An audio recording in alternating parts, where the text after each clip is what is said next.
The WWE Draft kicks off this Friday night on SmackDown, continues next Monday night on Raw. I already did a very in-depth prediction live stream last week. You guys can go check that out in the cards. But today, I want to talk about my personal top 5 picks, if you will. And I'm putting that in quotations because some of these aren't really like set picks to Raw or SmackDown. It's more overall things I think need to get done in the draft, but let's just call it top 5 picks because it sounds better for the video. For the draft this Friday night and next Monday, let's get into it.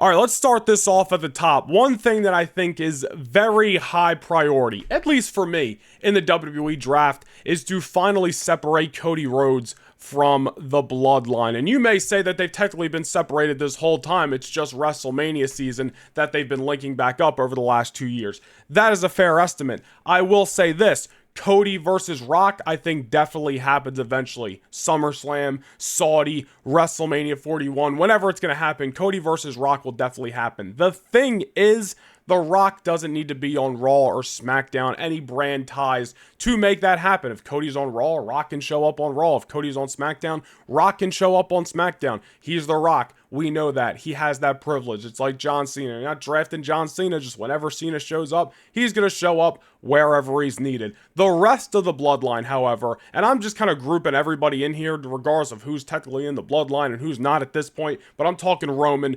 Jimmy, Solo, Tama Tonga. Hell, you could even throw Jey Uso in there, even though he's obviously not in the bloodline, but I think Jey will link back up with Jimmy and Roman at some point this year. I think they all need to be separate from Cody Rhodes. Some people think we're going to get a trilogy fight between Cody Rhodes and Roman Reigns, again, maybe at SummerSlam, Saudi, whatever it may be.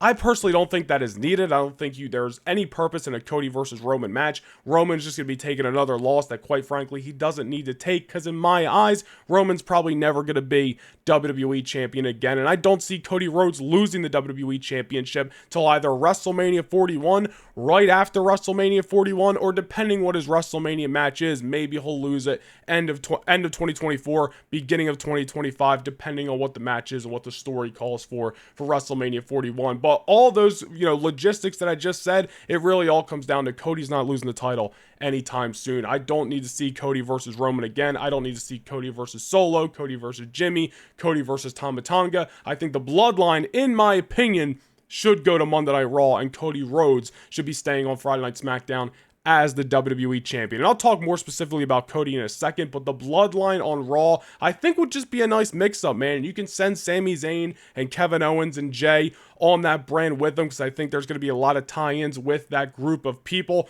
throughout the rest of the year, I should just say, in the bloodline storyline. And I think with Raw, and this is where I don't usually, bring up business decisions from WWE and let that affect my creative ideas, if you will, but with Raw moving to Netflix at the end of the year, beginning of next year, whatever it exactly is, I can already picture the debut Raw on Netflix having Roman and Rock face to face or just in the ring in some kind of segment in general. It just screams like something that would happen. And I just want to see the bloodline get a little bit of a change of environment. So me personally, separate the bloodline and Cody in the draft, Cody to SmackDown, and the bloodline collectively, whoever you want to count in there, goes to Monday Night Raw. And while we're on Cody Rhodes staying on Friday Night SmackDown, let me make my second point regarding the draft. And I think the champs should stay as is in general. I look up and down the rosters at the Raw champions, the SmackDown champions, and outside of maybe just doing, maybe the swapping the mid-card titles just for the sake of moving them, I really don't see a reason for any of the titles to swap brands, especially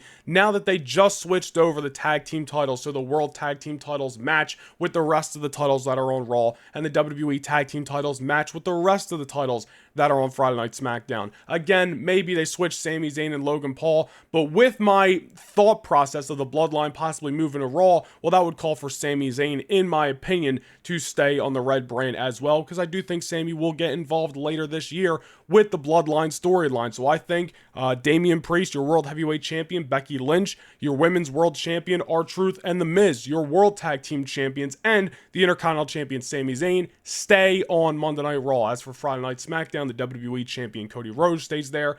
Bayley stays there, A-Town Down Under stays there, and of course the United States Champion Logan Paul stays on Friday Night SmackDown. And bringing me to my third point regarding the draft, I think with the champions staying as is, there are a couple of names that surround the World Heavyweight Championship and the WWE Championship that I think should be factored into, if you will, when it comes to the draft. When it comes to Monday Night Raw, Damian Priest has definitely got one match lined up, and then that one match leads to another match throughout the summer. Damian Priest, whether he's a babyface or heel at that point, regardless of the role, as World Heavyweight Champion, I think we see him go one-on-one with Drew McIntyre eventually. I could see that matchup happening in Saudi. I could definitely see that matchup happening at Clash of the Castle in Scotland. Whatever it may be, McIntyre versus Priest for the World Heavyweight Championship, I do think is in the future. So that'll, of course, lead McIntyre to stay on Monday Night Raw. And if McIntyre is going to be on Monday Night Raw, whether he's world champion or not, CM Punk needs to go to Monday Night Raw. Punk and McIntyre, definitely the first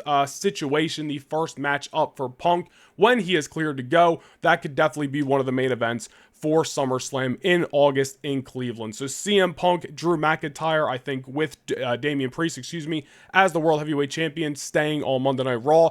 As for Friday Night SmackDown, you got Cody Rhodes as the WWE Champion.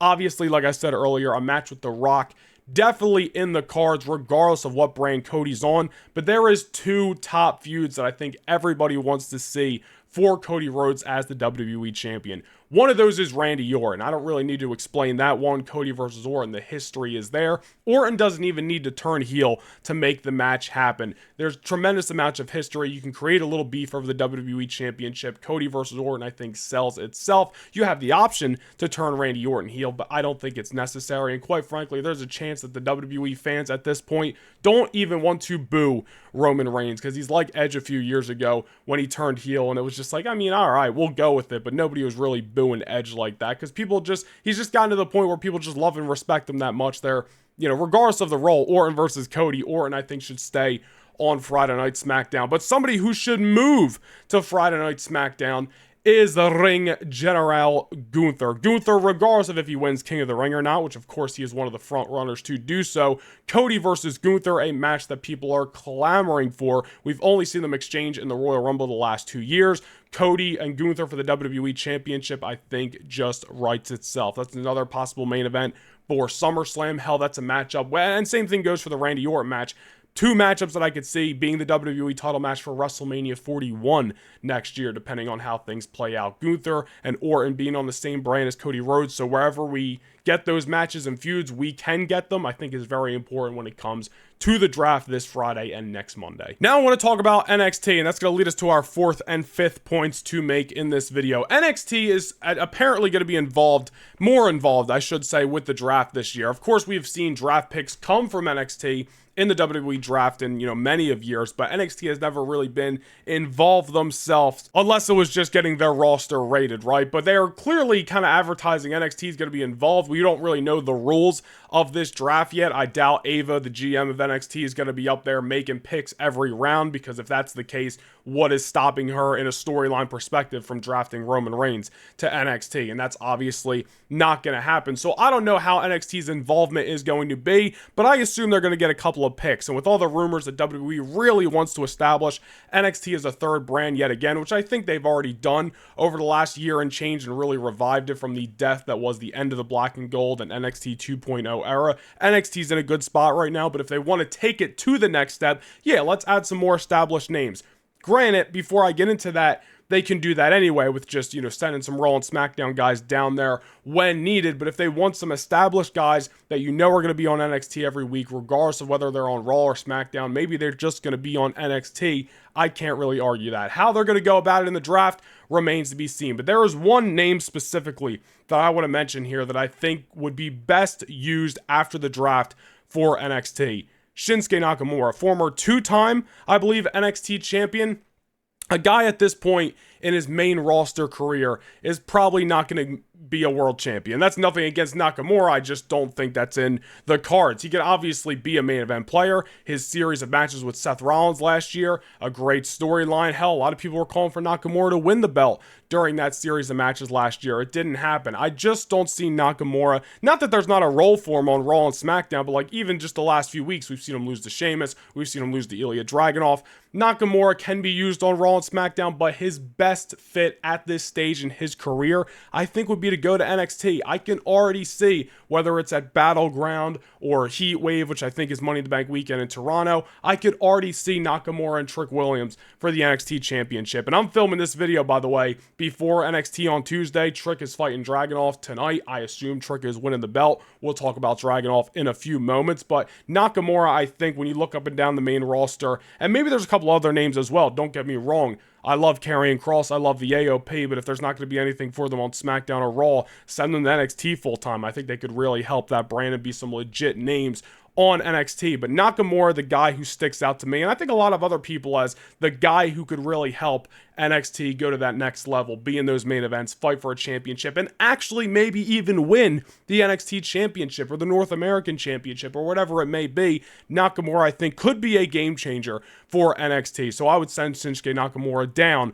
to NXT. I don't even want to say down. If they're trying to bring in a third brand, just over to NXT, but you get what I'm saying here. And then lastly in this video, my fifth pick and point, if you will, are the NXT call-ups, if that's what we're still going to call them, to Monday Night Raw and Friday Night SmackDown. I think the obvious one is Ilja Dragunov. Again, I'm filming this before NXT Spring Break in Night 1. I assume Dragunov's losing the belt tonight, but even if he doesn't, he's already declared for the WWE Draft. WWE posted that, I think, during Raw after Mania, after Dragunov showed up and defeated Shinsuke Nakamura. So Dragunov's getting drafted, whether that be to Raw or SmackDown, and I can't wait. Ilja Dragunov, one of my favorite wrestlers in the world today. Bought the guy's t-shirt at NXT Stand and Deliver a couple of weeks ago. Huge Dragunov fan, can't wait to see what he does on Raw and SmackDown, putting him in the King of the Ring tournament, and possibly having him and Gunther go at it. I mean, just freaking sign me up any day of the week. Other names that are probably going to get brought up, drafted to Raw or SmackDown. Carmelo Hayes. Carmelo Hayes lost to Trick Williams in the Steel Cage matchup. I think Melo's time in NXT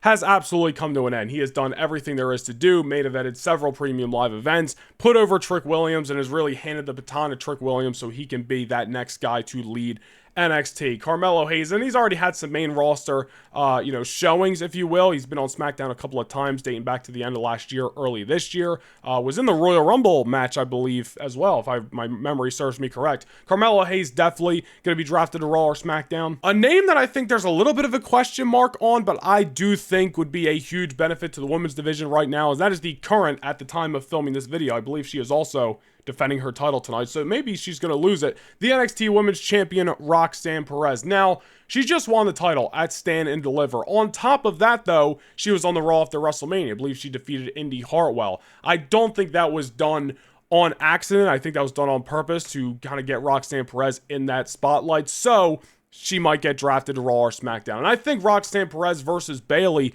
may have already had some seeds planted for it. I'm not exactly sure. Maybe I'm stretching. But last week on SmackDown, Bayley had a backstage interview before her matchup with Naomi, and they talked about Rhea Ripley vacating the Women's World Championship. And Bayley kind of dissed Roxanne Perez in a sense, where Bayley referenced herself as the only women's champion in WWE. Whether Roxanne Perez is champion or not coming up, if she gets drafted, she could show up on SmackDown and be like, yo, Bayley, I was champion. What, do I not count as a champion? You know what? I'm coming for your championship. Maybe I'm stretching there, but it's a possibility. Either way, I think Roxanne Perez could definitely be getting the call to either Raw or SmackDown in the draft. Braun Breaker, already a part of Friday Night SmackDown, and although Breaker is going to be a huge single-star main event player absolutely for years to come when the time comes, no harm in teaming him back up with Baron Corbin, whether that be on Raw or SmackDown. And Baron Corbin, going back to NXT last year, man, absolutely just rejuvenated his career. Baron Corbin and Braun Breaker versus Frazier and Axiom at Stand and Deliver was awesome. The tag team, the Wolf Dogs, fantastic. I think it'd be a huge piece for the main roster tag divisions, whether it be on Raw or SmackDown. I think SmackDown, them versus Theory and Waller, I think would be great. I think Breakker and Corbin could actually win the WWE Tag Team Championships. Breakker gets a championship run. Baron and Corbin get something to do on Raw and SmackDown and continues to stay, in that limelight. I think Baron Corbin went back down to NXT, rejuvenated his career, and now it's time to come back to Raw or SmackDown. I think Corbin getting drafted just makes the most sense. And then after that, I think it's kind of like we'll see who gets drafted, right? I think those names that I mentioned, I think are some definite. Roxanne Perez, there's a little bit of a question mark. Then you look at the rest of NXT. Some people have been saying the D'Angelo family, Tony D'Angelo, Stacks, and whoever else is in that group. Not huge on the D'Angelo family, but don't hate. I honestly only seen like a handful of matches. Obviously, Tony D'Angelo and Dragunov at Stand and Deliver since I was there. So I can't really comment too much on the D'Angelo family, but we'll see if they get drafted. I'm not really sure off the top of my head, women's division wise, who can get called up. I mean, I love Lyra Valkyria. She just lost the women's championship, but I believe she is feuding with Tatum Praxley or Pack. I don't watch NXT every week. I just kind of watch the highlights and the premium live events. But I think she's got some stuff going on in NXT right now, so I don't know if she would get the call up. Cora Jade, I would say, would be a great addition to the main roster, but I think she's injured for like another 5-6 months with a knee injury, so we're probably not going to see her anytime soon. Blair Davenport has been in NXT for a while. I think she could be a good addition to either Raw or SmackDown. I can't see Roxanne Perez being the only woman who gets called up. The women's division and the tag team divisions in WWE, something that could always use a freshen up, something that they could always use if I can get it out, an addition. So really looking at NXT in the draft to kind of help Raw and SmackDown with those additions in this year's draft. But we'll see. That's kind of my final preview, my set ideas for the draft this Friday night and next Monday night on Raw. And as I said last week in the draft predictions live stream, which again, you guys can go check out in the cards, I'll definitely be making a video after SmackDown this week and after Raw on Monday to kind of recap the draft and give my thoughts on some of the picks, especially if there's some notable ones like these NXT picks. But let me know down below in the comments, who do you guys think is going to be the very first draft pick for Monday Night Raw, the very first draft pick for Friday Night SmackDown, and who do you guys think is going to make their way to the NXT brand in this year's draft? Let me know down below in the comments. Go follow me across all social medias at NoahNation Vlogs. Be sure to leave a like and subscribe. I hope you guys enjoyed this video. I'll see you guys in the next one. Peace.